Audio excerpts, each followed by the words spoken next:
All right, welcome into the Behind the Wall post-game show. It is the morning after show. Me and Keith Goon Conlin are here every Sunday morning, 10 to 11 a.m. after home games at the student bookstore. Come on down.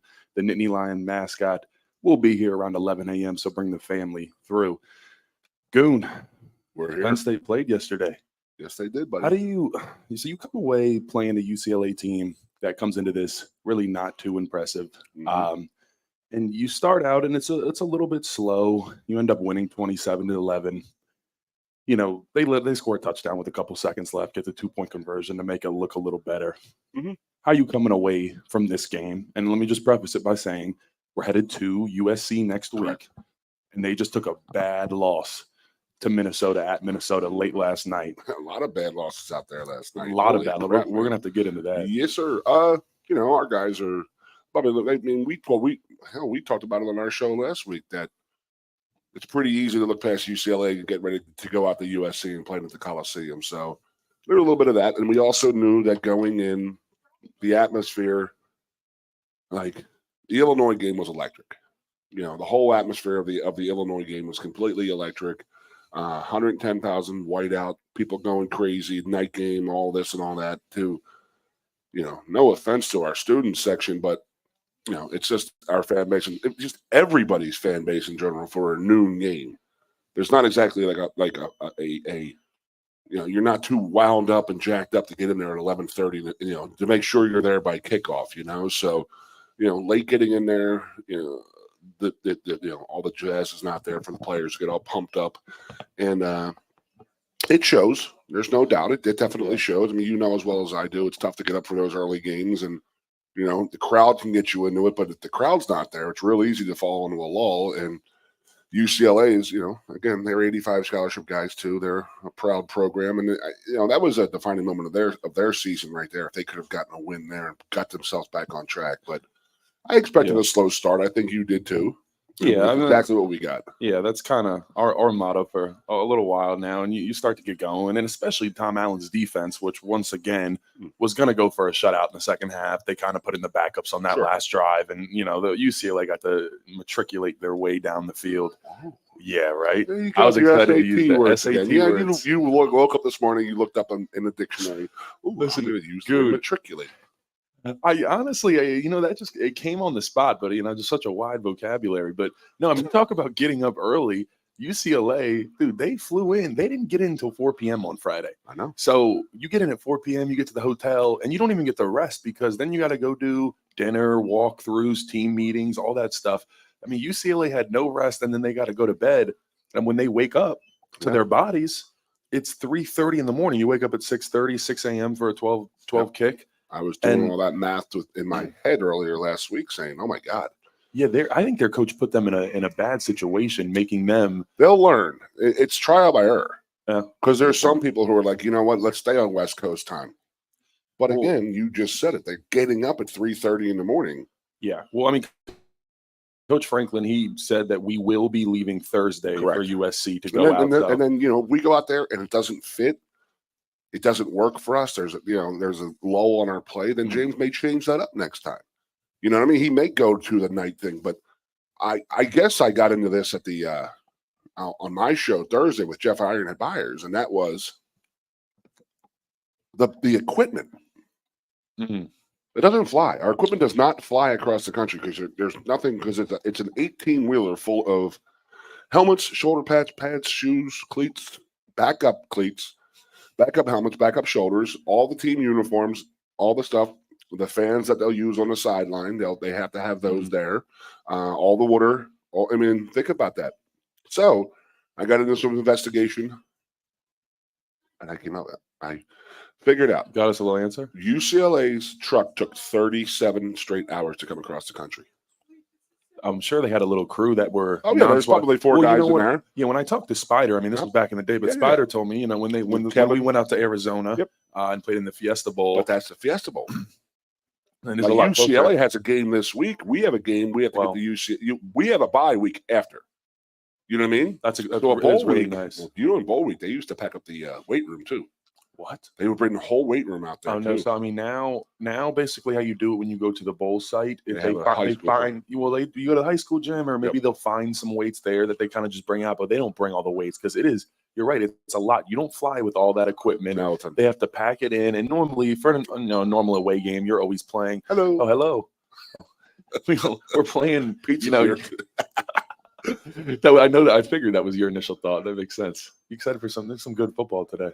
Oh yeah, Stillers and Cowboys tonight. I'm excited for that one. I know you're locked in. Here we go. Can't wait. All right, so I have to talk to you about this. What's that?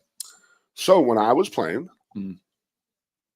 our helmets and shoulder pads, we had one set. How many guys do you have now? Oh, you have 115, give or take, with walk-ons, 110 with walk-ons. I meant, how many shoulder pads and helmets do you have as a player? Oh, since I was like, holy God, that's a lot of helmets. That's a lot of helmets and shoulder pads. We have 10,000 helmets. Well, so you have a game helmet and you have a practice helmet. That's what my question was. Yeah. You guys we have game helmets now? Yeah, you have game helmets, yeah. But I will tell you, though, we don't have multiple shoulder pads. So I don't know how that's going to work this week because, like you said, the truck probably has to leave. It's leaving this morning. Yeah. It's leaving today. So, like, I don't know what kind of, I mean, clearly so they have to. So the deal is that the guys got to get out there and they have to have it unloaded at the Coliseum and have the locker room prepared for when the team shows up Thursday afternoon for their practice. So those guys got to get there, unload, set up the locker room, and then have it prepared for Thursday when the team gets there. Friday they'll probably have a walkthrough there too, and then Saturday's game. So they need to transform the visitors' locker room at the Coliseum into the Penn State locker room for Thursday and Friday and Saturday. Man, so you don't have multiple helmets. You have a game helmet. Okay, we have a game helmet. And you have a practice helmet. I was with the old hats yesterday. We were talking about it. Like, my helmet was my helmet. You know what I mean? Like, it fits. That. Well, that's the thing. The game helmet, you didn't like it as much because you didn't wear it. It doesn't get banged around and doesn't like mold down and get a little air popped out of it from a hit. Get some paint marks on it, something like that. You got to wear it in. So you only wear it 12 times. We would wear the same helmet for practices and games. That was our thing. I mean, it's a lot of people's things, and I understand in multiple helmets, and especially now. I mean, these guys are bringing their helmets and shoulder pads. Now, see, I'm thinking like the shoulder pads may be able to fit on the bottom of the plane. You know what I mean? Maybe, but I think it's all going on one thing. Yeah, I mean, but what do our guys practice? And then I'll tell you, they wrap up the Gatorade pallets, water pallets. What do our guys practicing on Monday, Tuesday, and Wednesday in State College? They're probably finding other pads. Wow. I don't know. Weird, right? This is like one of those things that we don't talk about when you are literally playing cross-country games now. You know what? I'm going to do? I'm going to have to text Spider. I'm going to go over to Spider for we're going to do a live broadcast from Spider, and he'll give us the rundown on what's going to happen. Well, he takes your calls now, huh? Wow. Well, not mine. Oh, man. Spider, absolute legend. Well, unfortunately, he's the man. Yeah, we got a lot more Spider content coming. You ever hear my travel story with Spider? He mentioned it. I didn't get the full. Well, you might as well give it to us right now. The Minnesota Twins, are playing in a baseball playoff. It's around this time. So they had an end of a series, and then the visitors' locker room was going to be Penn State's locker room because we're playing the Gophers in the Metrodome, in the old dome. So they had a baseball game there on like a Wednesday or Thursday, and then we had to transfer it over. And this is when I was strength coaching, and was like, Spider's like, hey, can I bring Goon to help me get the locker room ready for Saturday? And I said, of course, I'll go with you, Spider. So we planned it. So we take a flight out of State College, we fly into Detroit, and then Detroit into Minneapolis. So what the funny part was we wore the exact same clothes. So Spider would walk behind me, and people, you're probably the same way. You walk down the aisle of a plane, and people are like, please, God, no, please, no, don't sit next to me. He's too big. Oh, my God. So this lady's just looking at us, and she's like, and I'm like, hi, this is my seat. Hey, Patty. I get into the seat, and this lady's like, oh, my God, this fat thing's going to sit next to me for the whole flight. So the Spider's like, hello, ma'am. Do you mind if I sit with my twin brother? And the lady's like, yes, I have no problem with it. Please, I'll move. So me and him sat next to each other in the same outfits and stuff like that, flying out in Minneapolis and taking care of the locker room and stuff like that, and hiding all the MLB perks AKA beer. They had beer mice all over the locker room and stuff like that. So we had to transfer it from like a 28-person locker room into a 95-person locker room. Think about it. It's pretty crazy. Yeah, And you said you took away a lot of. Do they have beer? They had baseball. so does NFL. So, but well, that's a good point. I mean, they're men. Like I think my first thing was I always think about this. I wonder what they're doing. So I played in the Senior Bowl down in Alabama, and they had like a little players' room where like there no autograph people and no like coaches could be. It was just like place for like the players to go hang out, and they had a beer meister in there. So we get done practicing like, a couple beers. What the hell? Why not? And I always wondered if like the NFL coaches were like looking to see who was drinking. Like, oh, he's an alcoholic. Oh, we gotta watch out for this guy. Because you never know what they're looking for. So, right, yeah. So Spider and I, that would be very, very interesting. And we will get to the end of this, and that is trying to figure out. But it's mind-boggling when you start thinking about it. And then you have to have your cleats, so so we know that the Coliseum is grass. Yeah. But how many different grass spikes do you have? You're bringing like 2 or 3 like different cleats, and correct. The hard part about it too is let's not forget they just played a game yesterday, so you're doing all the laundry. Oh yeah, through 1 a.m. to it's that's. I'm just happy that they probably like super excited they have a bye after week. Oh yeah, after what I mean. They don't have to have that stuff. They're going to get their stuff back by Wednesday, but think about that. You're not going to have your shoulder pads for 10 days. Listen, it'd be cool. You got the bye week. Yep. Keep the team out there for a day or two. Enjoy some, some camaraderie. That'd be a cool idea. They're not going to do it, but that'd be a cool idea. Maybe do a morning practice and you're in nice Cali, and then you have a day and a half, like a little mini bowl trip. That's just Landon's idea. I think that'd be. What do you think? You're looking for free handouts, man. I guess I am. Yeah, I agree because I got a story for you. What do you got? Full of stories. There you are. We played BYU in '92, and that '92 year was a weird year because we had already joined the Big Ten. We weren't allowed in the Big Ten bowl games, and then the NCAA would not let us in the bowl game either. So we signed up to play the Blockbuster Bowl in May, and all they said was you got to win 7 games. So we get to 7 games, and a lot of our upperclassmen who, we're not playing for a national title anymore, so a lot of guys mailed it in. So we go out to BYU. We leave on a Thursday night to go to BYU. Thursday night, the whole West Coast thing. So we go out there, do our thing, and we get absolutely murdered by BYU. Like nobody wanted to be there. It was actually great because it was like one of the first times the '94 offense was all together on the field because we were all just freshmen and we were all backups. And I think that the old man said, this is pull everybody and put the second team in. And we scored a couple touchdowns late in the game, just just like yesterday, we scored a touchdown, So we got done there at the playing BYU. We left there, and Joe had his dinner at what's his name? Sundance. Robert Redford's Sundance, where they have the Sundance Film Festival. Oh, yeah, I know. So he has this huge conference center and this and that. So Joe brought the whole team out there. We had a big dinner out there. This beautiful place in the mountains. It was absolutely breathtaking. But the last thing we want to do was sit out there in Utah, like, okay, what the hell are we doing here? Let's get the hell home. Yeah. So we spent Saturday night there. So now we're Thursday, Friday, Saturday. Got our butts kicked by BYU. And then Saturday afternoon, Saturday night after the game, we go to dinner, and everybody's miserable and PO'd because we got our butts kicked. The old man's miserable because we got our butts kicked. He's trying to get a grip on this team. And then Sunday, we go to the Mormon Tabernacle Choir. Now, I have some big stories about this, and it was very odd. So they introduced Penn State as a traveling guest at the Mormon Tabernacle Choir, and there's the Sunday services and all. It was beautiful. The place was gorgeous. You know what I'm talking about, though? Yeah. Okay, so the Church of Latter-day Saints and stuff like that. So they introduced the South African consulate. And it was very odd because that was during apartheid. So there was a lot of guys on the team who were very interested in South Africa. And interesting. And they gave him a standing ovation. The brothers on the team were a little like, what the hell's going on here? It's just a little weird, And then they started playing songs, and they played "I Wish We Lived in Dixie." Ole, oh hey, I wish I lived in Dixie. And people were up there screaming. Honest to God.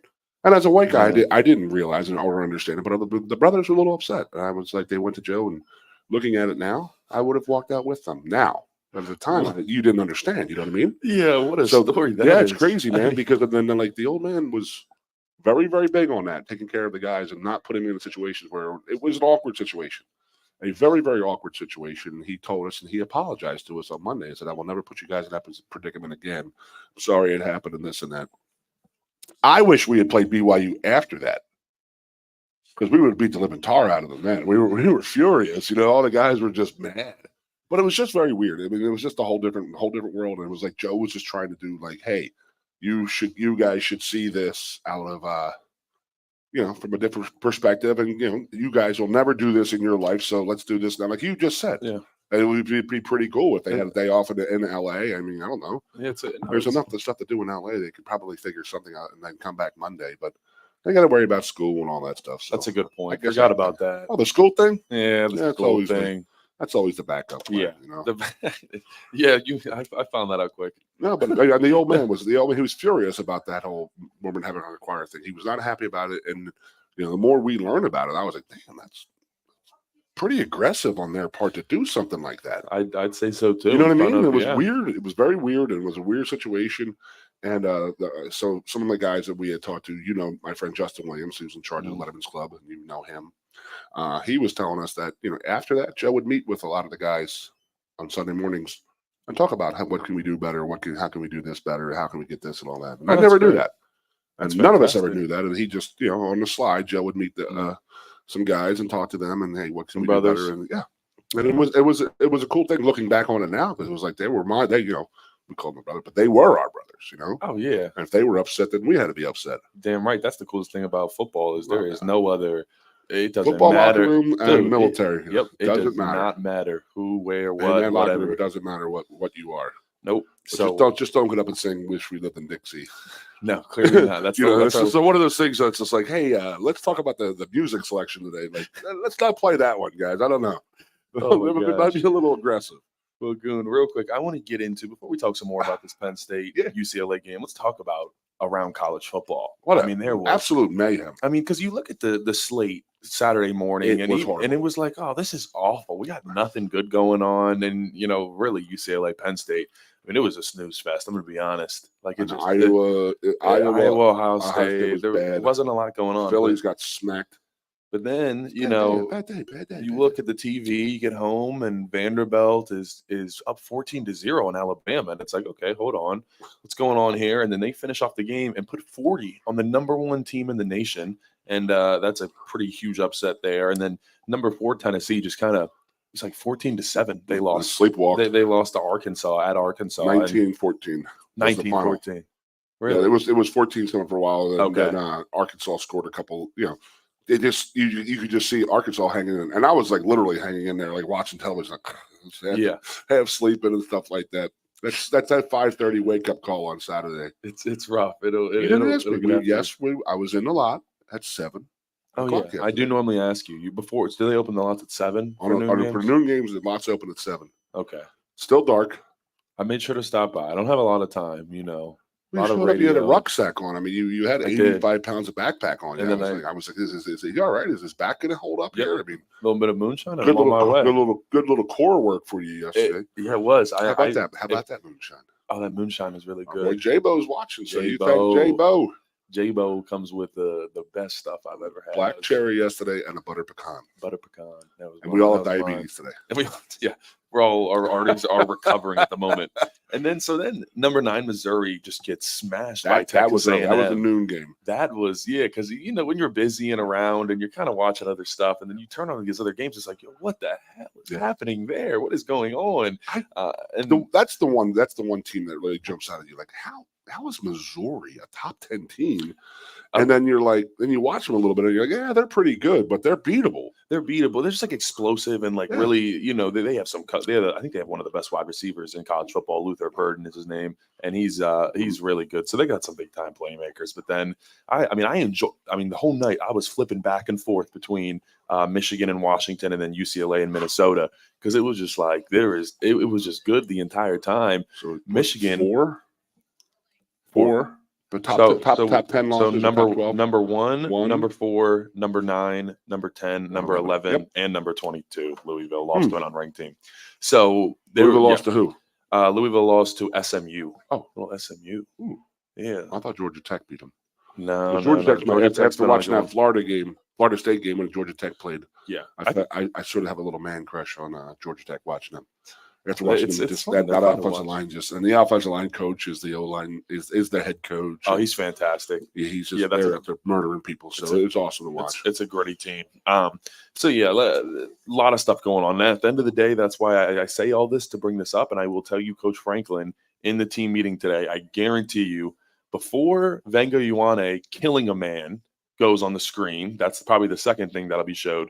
The first thing that'll be shown is all the upsets. Yep. And because that is the 1-0 mentality. And that's how he kind of brings us back down to earth, especially, when it starts to get old and you're 1-0, and the guys, you do a good job driving it home, but, you kind of get tired of hearing it. And then you come in Sunday morning and it's like, oh my God, half of the ranked teams just lost. Yep. Maybe he's right with this one. It kind of puts it all in perspective. So anytime there's a huge just ring of upsets around college football, sure, best believe that is shown really around all college football team meetings this morning. But I know for a fact it's getting shown in there. Well, you said it earlier. When you woke up Saturday morning, you looked at the slate of games. You're like, man, I said it myself. I said, this is a week freaking day. This is a weekday because next week is like showdown Saturday in college football. And the next week, we've been talking about that for 6 months. Like, oh, my God, I can't believe how many games are going on that day. That's going to be such an awesome day. Lo and behold, the 1 week before, we're not. I expected nothing. No fireworks yesterday. You know what I mean? No shots fired. And here we go. We have a freaking gunfight out there and everywhere. And 5 of the top 10 teams go down. And now I think Penn State, like we're saying over here, we're going to be 5-0. We're going to be in probably the top 5 here soon. Yeah, I think and we people are. People are like, well, you didn't play anybody. I'm like, I don't care. I don't care. Everybody as big as you're supposed to be. That you can't change the schedule week by week. You're right. And I still think that Illinois team, I don't think that was not at all even close. It was on a signature win or great win, but it was a decent win over, I think, a team that could end up ranked if they continue on. Anyone know what happened to Nick Singleton? Coach Franklin just said thought he was going to be ready to go, wasn't ready to go. And I think if you're in a scenario where you're almost ready to go in a game, I think the following week you're good. And I think they were being cautious too, because you didn't really need Nick yesterday. Although I will say the ground game really did struggle without Nick Singleton. Every single game up to this point, we have rushed for over 200 yards. One game we went over 300 yards. We only had 85 rushing yards against a UCLA defense that isn't too good. The linebackers are probably their strong suit. But overall, the offense yesterday was, a little bit lackluster, stagnant. A little bit. Yeah, stagnant. That's probably a better way. I guess coming off that. Here's the one thing I'll say about Drew Aller. Every time I look at his stat sheet, like he's taking care of the football. He is testing the defense. He's going deep at least once a game, which I like to see. Got Liam Clifford involved. Liam Clifford over 100 yards. Doing his thing, the next Clifford brother. But Drew Aller, 17 for 24, 237 yards and a touchdown. No turnovers. And I think that's the biggest thing. He's, comparatively to last year, it was like, hey, his stats look good. I think he was 25 touchdowns, like 2 interceptions, which is amazing. But they weren't really testing the defense at all, trying to stretch the defense at all. And that's where I think the stats look the same as last year. But to the eye, the offense just looks different, like just looking how they operate. So I think that's something to keep in mind. Now, I will say, Drew is definitely going to have to show up against USC, Ohio State. Now, I don't know. Maybe the Washington team is decent. They look good. The whiteout isn't going to be they're not going to be pushovers. Ben texted me last night. He goes, "The dogs are for real, man." And I just hear it when he texts. It's like, oh man, I am so curious. Yeah, that Michigan. Michigan's now on their 3rd quarterback of the season, and he looks like the best one. Actually, funny enough, got to be better than 2. Yeah, and we play Minnesota too. But I don't think Minnesota's really that good. Minnesota is right now. I feel other than Ohio State, they are the top ranked. I believe that they would probably be the toughest game. Because Wisconsin's fallen off the planet a little bit. USC is down a little bit, so they're like Minnesota. This is what Jeff was saying. Iron Head about the Minnesota game, because he was like, "What team do you think we have the hardest chance with?" And I'm like, "I don't know. Who the hell we play? Maryland's on their way down." And I was like, Purdue? And Purdue's probably one of the worst teams in college football right now. Yeah, Purdue's not good. Minnesota comes here, but then we have at Wisconsin. Here's what I do think. I was saying this, a little bit of a trap game is we go at USC next week, then we have a bye week, and then we go at Wisconsin. Sure, before Ohio State. So you're the week before Ohio State. You're the week after a bye week. So sometimes you get a little slow. Just saying, there's a chance that could be a real slugfest in Wisconsin. You're throwing haymakers, and you're just both teams running the ball. Now, when you watch out in the parking lot, do you get to hear like Gus Johnson and Joe Klatt? Do you hear them or not really? Okay, I wasn't sure. There was a lot of fans that were not happy with the first off. We just started slow. Everybody wants to go win. No. Excuse me. Mm-hmm. Not happy with the broadcast. Oh, there was some stuff. Wouldn't listen to that intently. Okay, you weren't okay. There was a couple things, man. First off, Joe Klatt was like basically a Penn State hater the entire time. Like even he's paid to be that. The game ended, and he was still talking. We just beat UCLA by whatever, a decent amount, and he was talking about how UCLA got better today. Like that was his final message, and it was just crazy. And then Gus Johnson got our players' names wrong about 3 or 4 times, which is unlike him, and he would not stop calling Andy Kotelnicki the Big Zamboni. Because he likes making those names.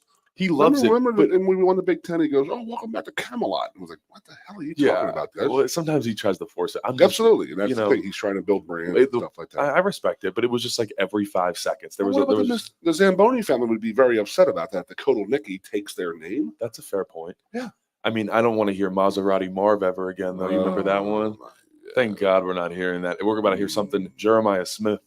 And let me tell you, that guy, number 4 for Ohio State, is a true freshman. And listen, they just keep doing it. They keep reloading with these elite wide receivers at Ohio State. And it just makes me, God, I feel like they do it every year. Like, when was the last time they didn't have some Think about 10 or 15 years ago when you were a D-line in this country. You were a top 5 D-line. You went to Ohio State or you went to Clemson. That's it. So if you're an elite wide receiver in this country now, you either go to Alabama or you go to Ohio State. I mean, really think about it. I mean, that's just like they're recruiting them and they're bringing them and they're coaching them and they're moving them, man. So, and they know how to get their playmakers the ball, and that's what Kotelnicki does. He's very good at putting your aces into places and making things happen. So I got to talk to you. We were out with on Thursday night. Yep. So the big Fox Noon guy comes out. So we got Mark Ingram a couple of years ago. We got to meet him, and when he comes into town, he goes out with us, and we have it's great talking because you have an outside perspective. He said he loves coming here to Penn State. He's always had an affiliation and an affinity towards Penn State.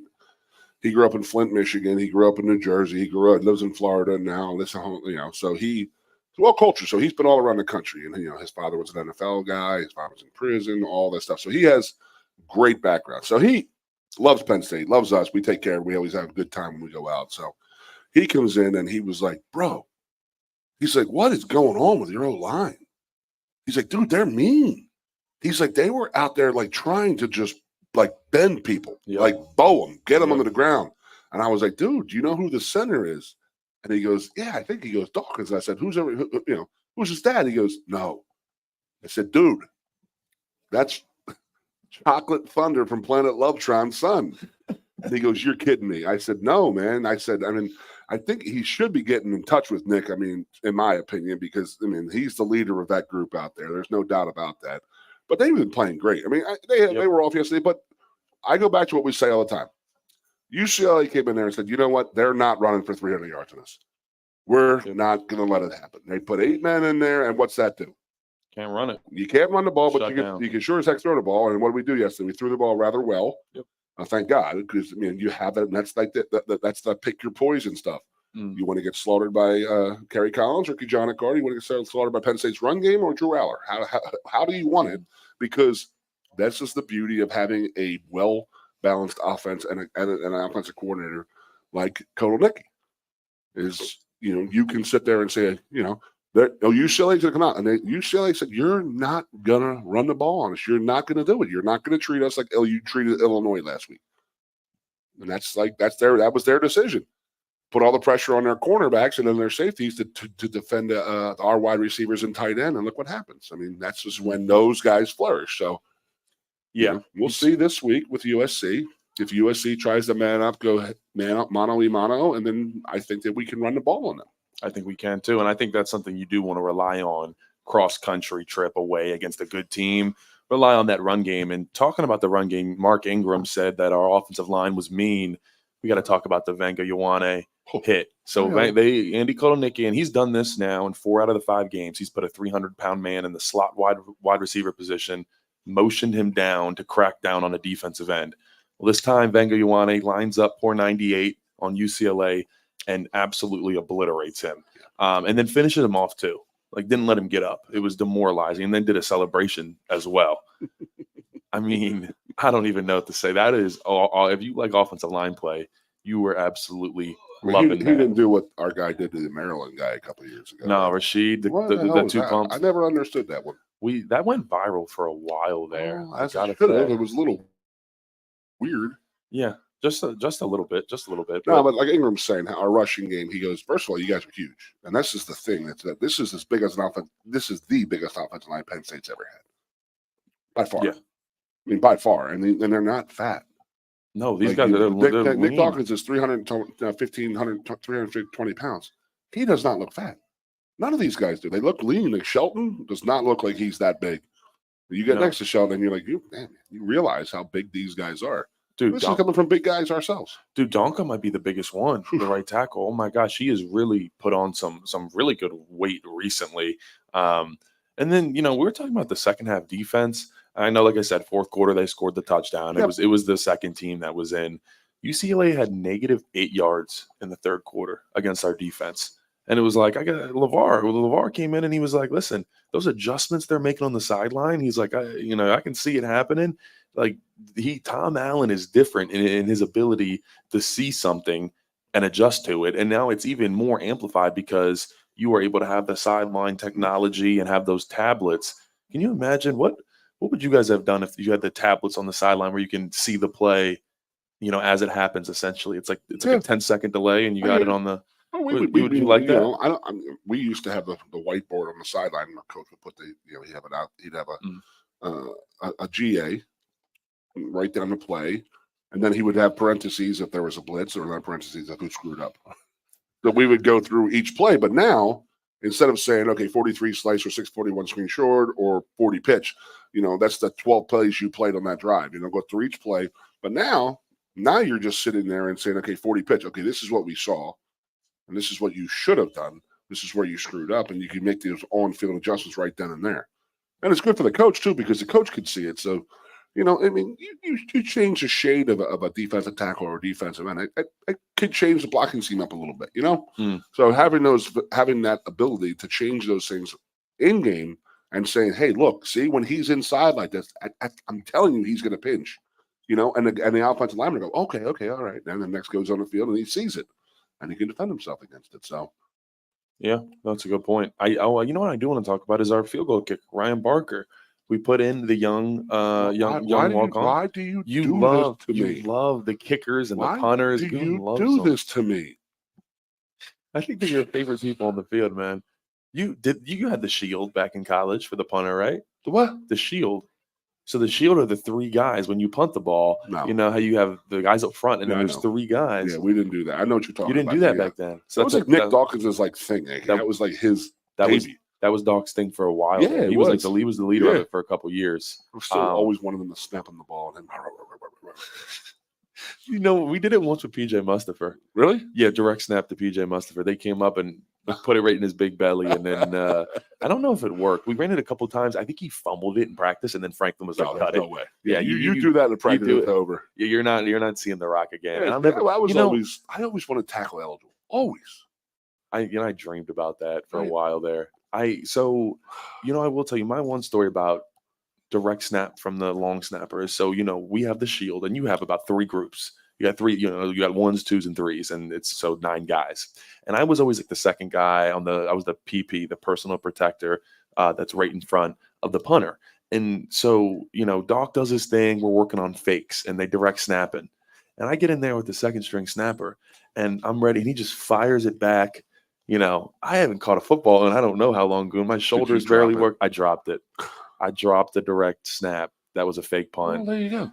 You know, it's practice. You don't deserve to I don't get think play in the game if you listen, can't do it in practice. I don't think they were ever going to give me that, so it's all right. But you see the tackle eligible, you know, rolling out to the flat, that type of stuff. Throwbacks. That's offensive line's dream right there. But yeah, I've had some bad experience. Touchdowns, goal lines. It's real easy for us to slip out. You know. No, you're all right. All right, we are some commercials. Let's pay some bills here. Yeah, we're gonna here. I don't want to blow people's eardrums out, guys. We will be back in about 2 minutes here, but me and Goon are excited. We're going to talk some more Penn State, UCLA. That's what we do. How are you? Mm-hmm. What am I doing? Yep. The Center Hall Farm Store has been serving Center County and beyond for well over a half century. A small family business, the Center Hall Farm Store specializes in animal nutrition and manufactures its feed fresh using local ingredients. Get the best in horse, cow, pig, chicken, and bird feeds. If you're not already a customer, stop in and see why so many of your neighbors are. The Center Hall Farm Store at 110 West Allison Street in Center Hall, or call us at 814-364-1393. A lot has changed about State College. One thing that hasn't is W.C. Clark's Coffee Roasters on 234 East Calder Way. 30 different varieties of specialty coffee beans sourced from over 25 countries and roasted with love each morning in Happy Valley for over 45 years. They'll ship their fresh roasted coffee from their doorstep to yours. Order online at statecollegecoffee.com. That's statecollegecoffee.com.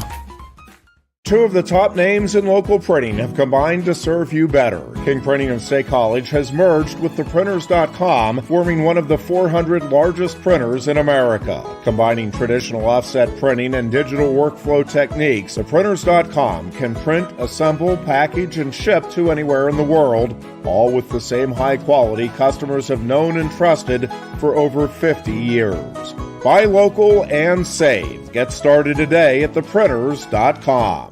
Ready to be part of something bigger? Come pave the road to success at Glen Baker and discover a career where your hard work and determination can build a bigger, better future. Our team believes we can build a stronger future together. Join us at Glen Baker, where we value teamwork on the field and on the job. Go to GOHcareers.com to apply. GOHcareers.com. And best of luck to all the Center County sports teams all season long from everyone at Glen Baker. With a Timber Kids savings account, you can start to save money, earn prizes, and teach your kids the value of savings. It's easy as 1, 2, 3. Building futures is what we do at TFCU. You really need to belong to a credit union. You belong at TFCU, Timberland Federal Credit Union, a credit union you can grow with. Get up and get going. 98.7 The Fox. Yo, what's going on? This is the Goon. This is Mr. Tangwell, IT professional over here, hanging out over here, getting our speakers ready. Listen, we need the Phillies win, baby. Come on now, dude. That was rough for you guys. I'm gonna be honest. I'm not a big baseball guy. I'm from Annapolis, Maryland. I go to a couple of O's games. What do the Phillies mean to you? You big, you more baseball than football almost? Or is it close? I grew up more hockey. Really? That makes sense. My favorite thing in the world. They were was Penn State, then the Philadelphia Flyers. You look like a big Russian anyway, so it kind of makes sense, dude. I'm not gonna lie. I never touched the ice in my life. Really? Swear to God, I've never had ice skates on in my life. Well, I've not always been this fat, by the way. I see you looking at my belly. No, I'm just saying, you fall hard. You just fall hard, land hard. Big guy, land hard, When I was in college, I dude, I know. I never once had ice skates on my feet. I've never been on the ice. And it's my favorite sport. When the Flyers are playing well back in, before Ed Schneider died and Comcast took over the team and corporate ownership, they were my favorite team. I mean, I was an okay Eagles fan. But I really didn't get. I'm a big Eagles fan, but I'm not as big as Rabbit. But the Phillies have been great. I love watching them. This time of year is the best time of year in sports in general. Every night there's playoff baseball, college football, NFL football for the next month. Yeah, I saw that. Well, the fun fact is there is a college or NFL game on every single day. Started this past Wednesday all the way until November, the day before Thanksgiving. We have football every single day. we get to thank them. What do you feel about the MAC playing Tuesday and Wednesday? You know, I'm not gonna lie. I'll turn it on sometimes if I just I'll want to turn watch it on football. all the time. I'll watch any football. And I think it's great marketing for them. Now, Yes, it I is. will tell you. So we had an academic advisor that came from a MAC school, and she has since left. But she told us she was like, it was an absolute nightmare them playing on Tuesdays and Wednesdays with Sure. scheduling, because you got to think they start out the year doing, you know, normal weekends. The first 4 or 5 games, they're not in conference. They don't start, you know, basically till this week, about until October. So they play 4 games with regular season, and then they switch over to this schedule where they're traveling on Mondays or Tuesdays, not getting back early. And there's rules with the NCAA about if you get back at a certain time, you can't be required to do certain. I mean, there's a lot of stuff that goes into it, but it's just a nightmare with MAC having to do that. But I'm thankful. I love having football on I'm the type of guy, if there's football on, it's going on the TV. Maction, baby. Maction. Just catch it. Wednesday night Maction. Tuesday and Wednesday nights. And I just love it because, you know, you and I were players. I was a coach. You may want to be a coach. I don't know. No. I'm okay, Goon. I'm all good on that one. But yeah. Well, I would not want to coach like now. No, I loved when I was coaching, but I would not want to do it now. Well, why did you want to stop? Why did I stop? Yeah. Because I knew it wasn't going to get any shots, and I got married and was making $31,000 a year at a Division III school. Like, hey, she gets pregnant, we're done.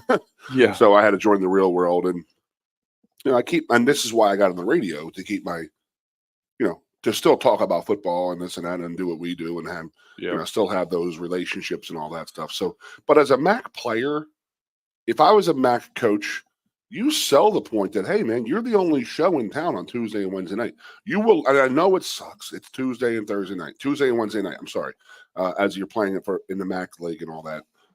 But it stinks, and there's, you know, it's just tough for people to get to the game because you see they're very, very, very lightly attended, right? And that's demoralizing as a coach, but as a player playing in front of a smaller crowd stinks. But you are literally playing in front of 10 million people on television. Like, that's a big thing. It is. Like, you know, people always say, well, the NFL will find you in this and that because if you play, they're going to find you. That doesn't matter. They're not watching ESPN to find NFL players, but people are watching those games. And like week 3 of watching this same, I got interested in Bowling Green and how they do because of how they played against us. Northern Illinois, who beat Notre Dame, and they're also a Maction school. So and then you see Kent State in there, see how bad they're going to get beat by. Well, it's when you're familiar with the team because you play them. It's a little bit more interesting to watch them throughout the season. I'd say any team you play early on, when you see them on TV, you're just slightly more inclined to want to watch them. You play against a guy, and he beats you one play, you know, and then you're going to want to see him. Like, dude, I'm telling you, that guy was good. You know, see how he stacks up. Wow, look, like I told you, he stinks. Look at him, watch him. You know, and the guy's getting rolled by somebody from Akron. Yep. But I mean, it's a selling point for the Maction is that people can watch it, and you're literally playing in front. You're the only show in the country. You know. Yeah. For Tuesday and Wednesday nights, and people are going to be watching it, and that's pretty cool, man. Like, hey, man, I know there's not a big crowd out there watching the game. You know how hard it would be to have, and Penn State will never do it. But if you think about, if they had a Friday or Thursday game at Penn State, our fan base travels in from such a far distance. It's not, we normally don't do day trips. Right. You know, so it's not like, you know, Harrisburg, Altoona, Johnstown is probably about the band that you can get in and be like, you know, it's not a bad trip. If you go into Philadelphia, Pittsburgh, Scranton, and Erie, and you got to come in and back out the same day, you got 3 hours in. 3 hour game, 3 hours out. You know, you're 9 hours deep already, and it's like, holy crap, this stinks. Yeah. So, you know, so you watch those MAC games and stuff like that, and it looks like it's, oh, I can't believe they're playing in front of like, you know, 700 people, but it doesn't matter because it's on ESPN. People are watching that game. Exactly. It's great for the branding and of the MAC conference. And those coaches are selling it. Like, hey, man, you're going to play. Look at the numbers from these 2 games we played last year. We had 11.9 million people watching our game. That's a huge thing for a lot of people for a recruit, you know? Yeah. Shout out to fans too. We actually we were I think that was the number 10 most attended Penn State football game of all time yesterday. And I believe it because coming in, I was almost late to my pregame show. There was a lot of people here. They said it was 110,047 people. Well, pretty good. We are here at the student bookstore right now. Me and Goon, the Nittany Lion mascot, is about to show up. So if you want to bring your kids down, there we go. They're already lining up. They love the Nittany Lion mascot here. If it's a pretty day out, you're going to see everybody out here on the street waiting for their picture. So come on down to the student bookstore downtown. We were here every Sunday morning after home games, 10 to 11 a.m. And I won't see you for a little while, Goon. We got our Monday show. Look at us. I mean, you think, when I think of Penn State, and I think of Penn State tailgating and Penn State football, just look outside. This is exactly what I see. The leaves are turning. Yep. People are walking around. They got a little sweatshirt. This is fat Little guy. vest. Like, you get away with shorts and a hoodie. So As there's nothing better than shorts and a hoodie on It's like a nice fall day. Where's a little breeze. As our girlfriends are wearing like sweatpants and jeans. Oh, jeans, and yeah, long underwear. It's like, come on, man. It's 48. A It's not turtleneck. that bad. Yeah, this is definitely fat guy weather. This is the ideal weather if I could have this every day. But yesterday was the first day. Yeah, it was The smell. The game, the smell from the leaves in the air, and it was a perfect So day you get it too. to be outside. Penn State football, it was lovely. You know who's the number one team in the Big Ten Conference right now? No. Us and I. Well, there's one team that has played 6 games, and everybody else has played. Well, Washington's played 6, but they've lost. There's only one team that has played 6 games and won all 6 games. Indiana. Yep. It is Indiana. Indiana 6-0. Ohio State, us, and Oregon are 5-0. So that is kind of where we're stacked up right now. Obviously, we will start to see more as we get throughout the season. But I'm excited for the Big Ten championship not to just be an absolute crapshoot. It's not. It hasn't been good for a long time. Well, a big thing happened yesterday. You know who I've been touting the last couple of weeks, and that's Rutgers. They lost because of their They lost to schedule. Nebraska. You ever looked at Rutgers' schedule? It's very. They don't play Ohio State. cakewalk. They don't play Ohio State, Michigan, Oregon, or Penn State. So the toughest games they literally had on their schedule left were Nebraska, who's middle of the road in the Big Ten, in my opinion, and USC. They were the only two teams that were could be. They may actually play Indiana, so now they may go look back on it. But Rutgers was really, really, really set up for this to be the year for them to get in, and then you sit there and they're going to be 11-1. There's a chance that they're going to be 11-1 and playing in the Big Ten title game. There's a chance that they could play in there. I don't think they're going to get playoff consideration, really. If they're in the Big Ten title game, because think of it like you got to start thinking of strength of schedule now. I mean, I think you got to kind of factor that in a little bit because you got to look who are your best wins. I think that is to get into the playoffs. If you are a 2-loss team, you got to have some guy now. Oh man, some signature wins when they start they start padding their stats with. I'm going to say Vanderbilt, but whoops, sorry about that, Bama. Oh my god! Did you ever see Revenge of the Nerds? Yes, I have. My dad showed me that. When the coach walks in, he goes, "You just got beat by a bunch of nerds." So that's Kayla DeBoer this morning.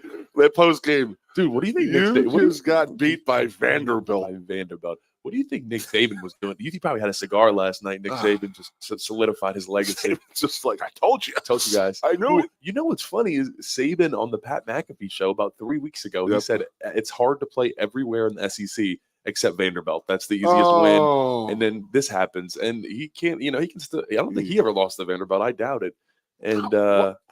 Well, he did. His first year, 2007. They lost to University of Louisiana. James had that one big year. They may have actually popped Alabama that year. You know that? Be honest with you. It's true. No, James had. I think Vanderbilt had 9 wins. Dude, they were rolling. They were good. I remember 9 or 10 wins.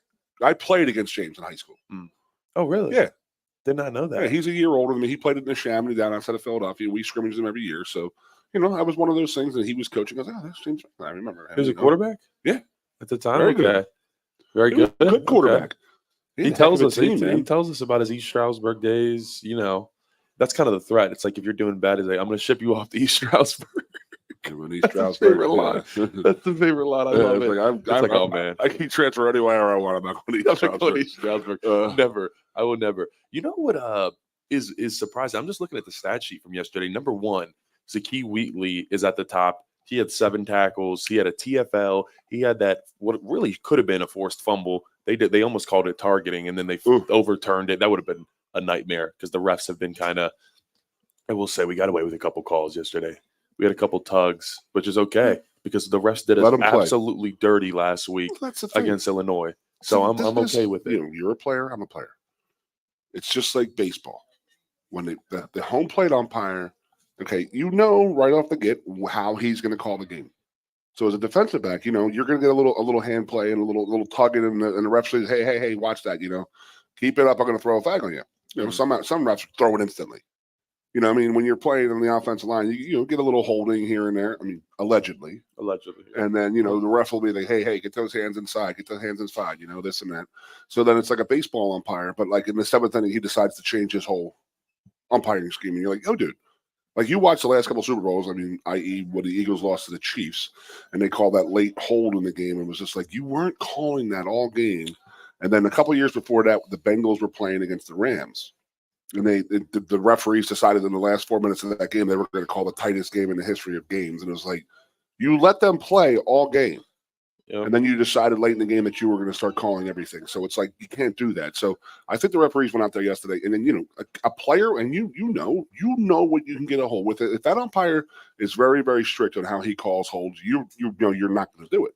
But if he's a little like, hey, you know, he'll tell you, move up on the line of scrimmage, move back a little bit. You're getting close, this and that. You know, I love arguing. You understand? Do you really? It was. I kind of got an enjoyment out of it. Almost more high school, college, not as much, but high school.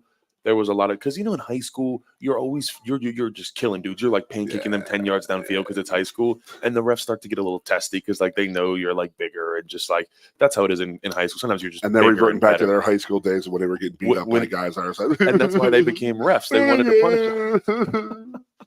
They're so mean. They wanted to punish us. So yeah, I never had a ref that I really liked. I'd say. Little known fact: I didn't play offensive line. I played center for 3 games. You played defensive line? I played D-line. That's how did they get you to play offensive line? Because they needed me because, you know, I played there for 3 games.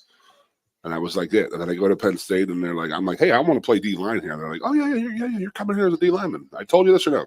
Mm-mm. And then we used to have a freshman camp before the older guys would come back. So we would have 3 days of freshman camp. And then I lasted a half hour at defensive line. And they're like, hey, why don't you go spend the rest of the practice over the offensive line? And I'm like, oh okay. We're going to split you. You're going to go D-line, O-line, half a practice. I'm like, okay, yeah. And the next day, I'm like, hey, should I go over to D-line before first or second? They're like, no, just stay with the offensive line. You found your spot. They put you in there. And I was like, wait a minute. You guys told me I was going to play D-line. I got 15 minutes of a D-line practice with a helmet on. You know, that was good. Amazing. Yo, I'm just looking over at the stat sheet. Their starting linebacker, number 49, Carson Schweschinger, had 15 tackles yesterday. Dude, how do you think his body on the plane going back? Oh my God. That poor chap. There was no way he was feeling good. Speaking of linebackers, did you see Puz on the field? Puz could get out there and start for us right now. It's like Kyle Brady. Yeah. Like people were still talking about Kyle Brady on my tailgate yesterday. Oh my God, did you see Kyle Brady last week at the tailgate? Yes, I did. Yes, we saw him. Yes, we did. We saw him, honey. Yes, he looks great. Yeah, we know. Well, my wife and her girlfriend, like, oh my God, is he coming? Oh my God. Then it's definitely the same thing with Puz now because he shows up in a 3-piece suit. Oh yeah, he was making us all look bad here. Yeah, he was looking spectacular. Like he looked like he's like, oh, he looks rich. Like you don't want to touch him. Yeah, it's like that's what Puz a cool looks cat like. though, man. He does seem unbelievable like a cool dude, good dude. That's what we have here. I used to like, you know, when I was here, I got here in 05, so he was a junior. Well, just so people know, you got here in what, 1991? One. I came back here as a coach, and I was in the weight room with those guys, and we had Michael Robinson, Allens, and Midas as our captains with Puz in 05.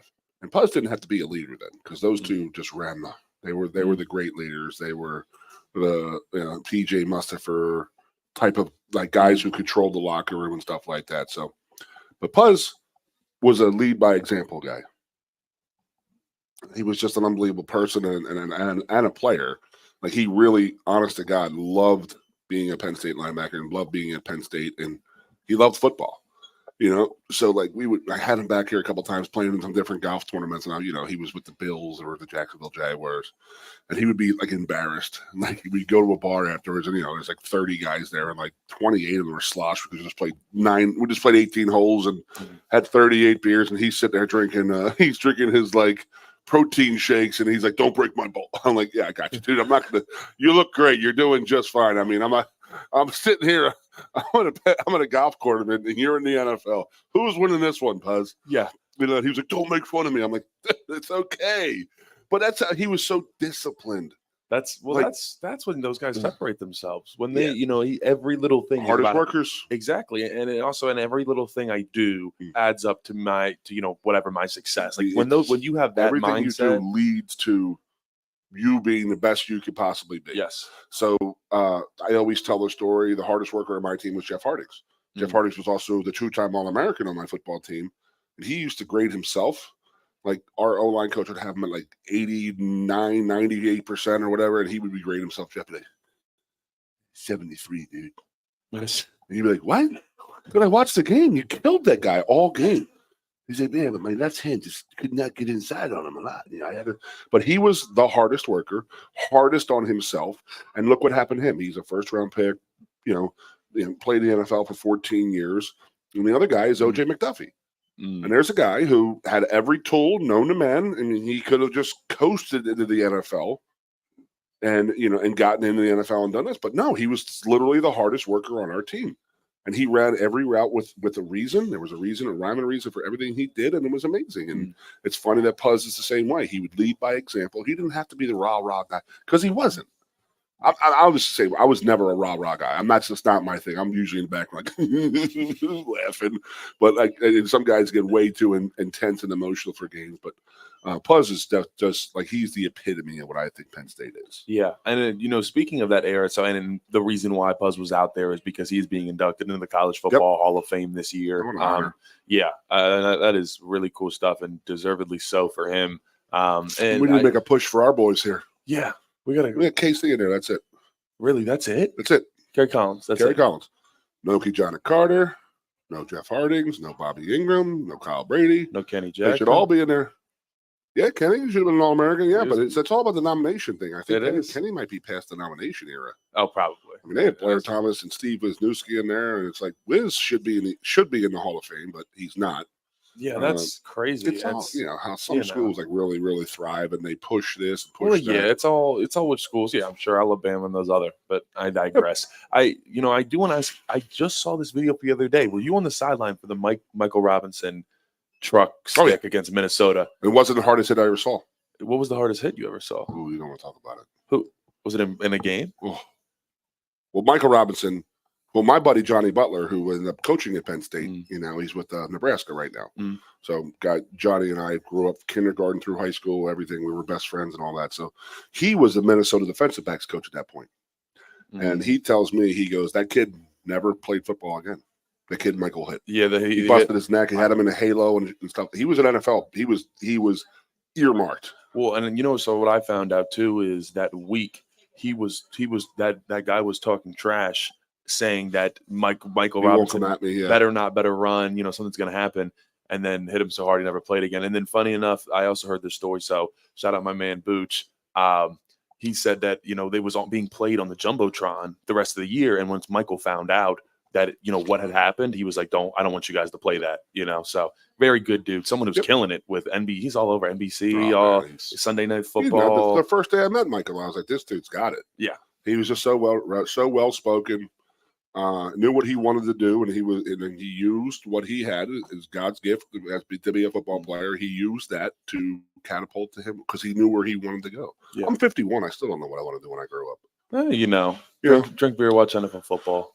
Hang out with 21-year-old dudes. It's all good. Exactly. It's all good. Well, I'm 22 now, so it's good. You're 22? I am 22. Nice. I turned 22 in July. So there we go. So the hardest hit I ever saw was Penn State, Michigan, 1997. There actually is a Big Ten Network thing on it. It's absolutely the most disgusting thing you'll ever see in your life. Who laid it? So Bob Stevenson was a backup tight end for us in 1997. He took a swing pass from Query, and Joe Jaravicius is blocking. So he has a guy. So Bob is running behind Jaravicius, who's blocking, and he does not see the safety coming. Oh, no. Let me pull it up for you? Because I would love to see your reaction on a live. I'll pull it up right now. Bob Stevenson. Or Penn State, Michigan, horrible hit. Everybody look this up with me. It's absolutely insane how bad. So it's so bad that Bob was like, Bob had a grade 3 concussion where, I don't know how bad your concussions were, but he had one concussion in his career. and it was devastating. That's it. Oh, I found it. If you just, Oh, well, here if we you go. just look up Michigan at Penn State, hardest hit ever, you'll see it. Let's see. We're gonna get my live reaction There you here. go, Lyle. I'm watching the Look film. up- I'm watching you. Are you on watching TV me right here? All right, I'm watching. I've never seen this one before. Oh no.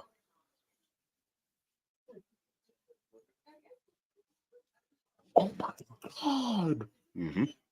He went to sleep. They both did. Neither guy my ever God. played football again.